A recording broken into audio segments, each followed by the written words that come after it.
Very good morning to all of you students. I hope you are all very well.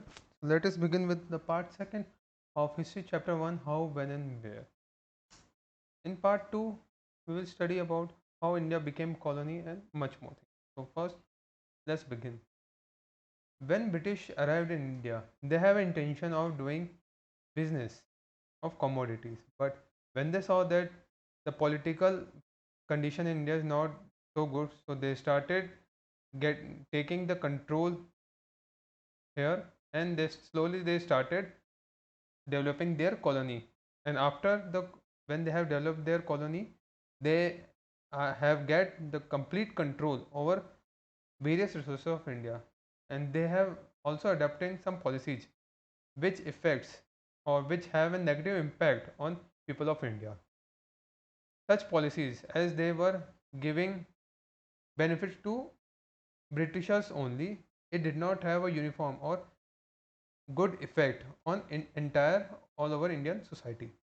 These policies, although benefited a small section or very less number of people, and the rest large number of people were leading to a very bad life.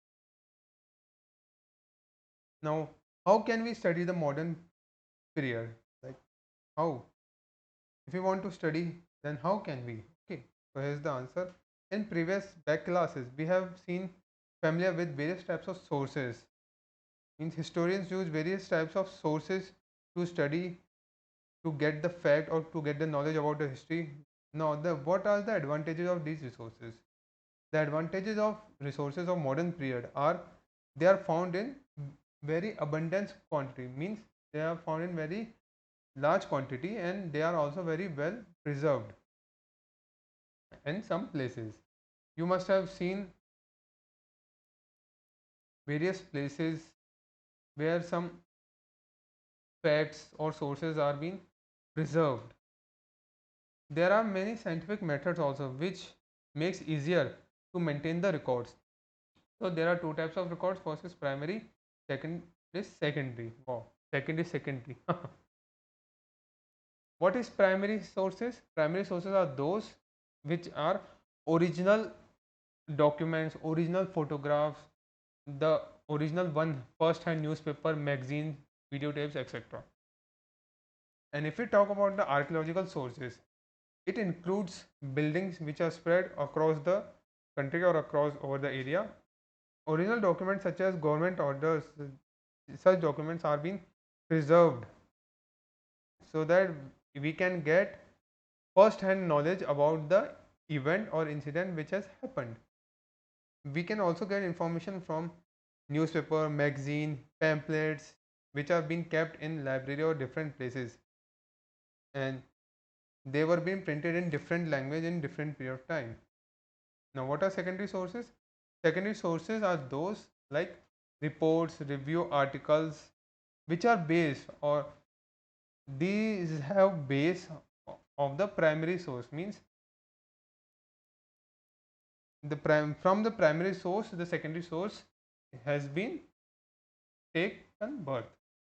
Writers like James Mill, we have studied about in the first part, Max Muller, Vincent Smith, they have took interest or they were very interest taking in Indian culture and examine ancient Indian texts. Like, for example, in other words, I can say these writers they were being very fond or they were very much excited to know about India and ancient Indian texts.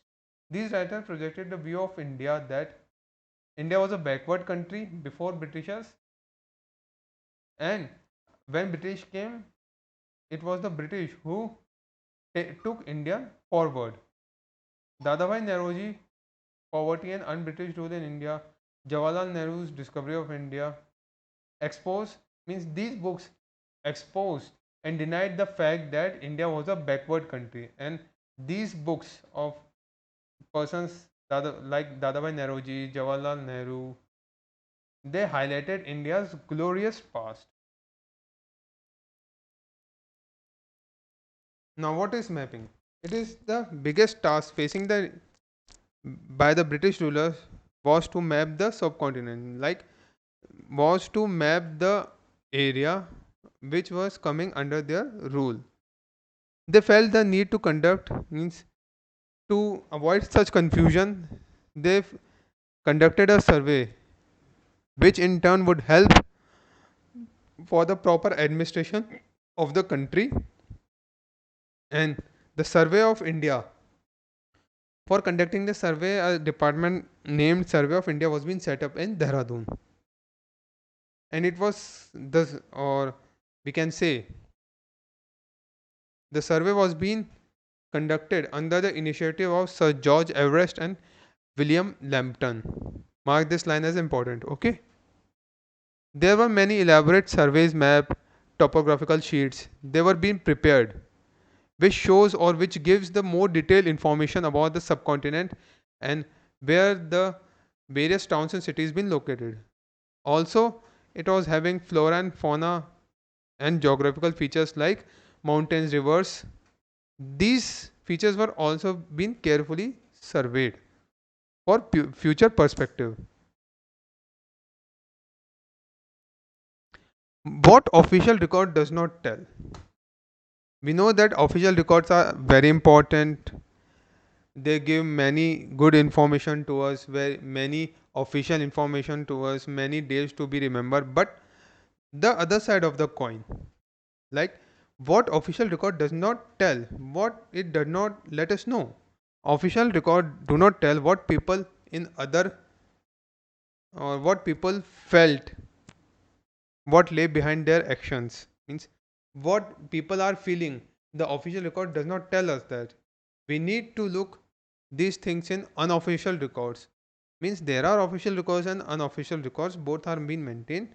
So we, we must look in unofficial records also, which are more difficult to get than official records. Now, what is the sources of official records?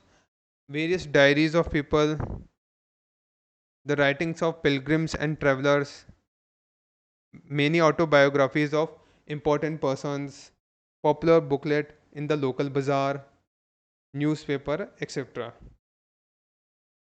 Limitations of official record, and these official records were being produced or were being written by the people who are literate or who has the knowledge of writing or any language.